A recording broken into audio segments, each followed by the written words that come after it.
liturgy and the sacred elevates us out of this place where we are, right? And brings us into the heavenly realm. Architecture is very interesting because you actually walk into the space, right? This is different than music, which I can turn on and turn off. When I am in it, when I walk into a place, it has an effect on me. Beauty opens us up to God. And so to me, that's why that becomes important. It was a place where they could come into contact with God. And so when I walk into a beautiful place, it has an effect on me. It touches me, it moves me in a particular way, which I think makes God more accessible to me. And that's what I think churches should do. To me, first off, the location of the mural is important because it's at the back wall of the church, right? So as people turn around and walk out, they're going to be looking up at this mural. And for me, again, when I think about what it is about what my faith is required of me, it goes to what we call the Eucharist, the Mass, ita missa est. You're the sending, right? You're being sent, and what is it that I'm being sent to do? Is I'm sent to be a saint in the world, and so therefore it's really kind of appropriate to me to be looking up at these people who are the saints in the world, and then when you take a look at them. The diversity was very important, as you know, like making sure that this was very representative of the church that would be gathering at St. Joseph. But to me, the person who, and I credit you for this, is the Dorothy Day image.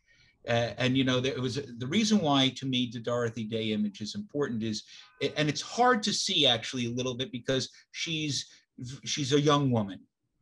Right, and she's in her period dress as a young woman, and as you know, she is closest to the Holy Spirit, the radiation of the Holy Spirit, and I often think, and I often preach about the fact that this is probably at the time in her life when she might have had an abortion,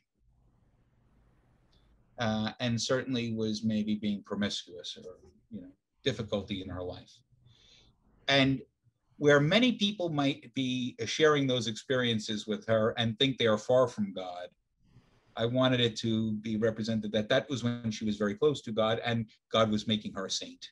And to me, that is a compelling case today, especially because so many people have given up on trying to be a saint. And the truth of the matter is that would have been the case for Damien of Malachi too. And you can look at Damien and you consider, he was a cantankerous person.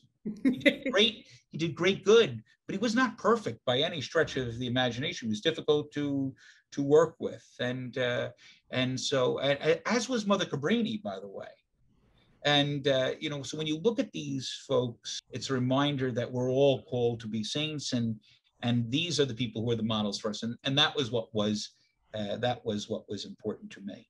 As you think about that, who was included, who wasn't included, who could be included, the challenge is to ensure that there was a representation, not just priests or nuns, but that there were lay people as well. When you think about Pietrosanto, you think about Dorothy Day, it really is.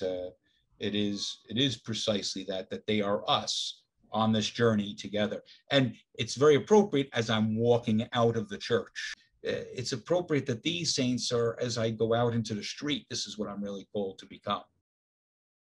A story I often tell is that as the murals were being completed, my sister Catherine came through the church, and I asked her, we were walking, looking at all the murals, and I said, which one do you like?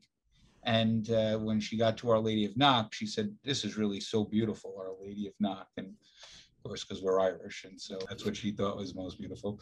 And the next day, I took the kids up there and I said, which one do you like? And many of the kids in the parish are Mexican.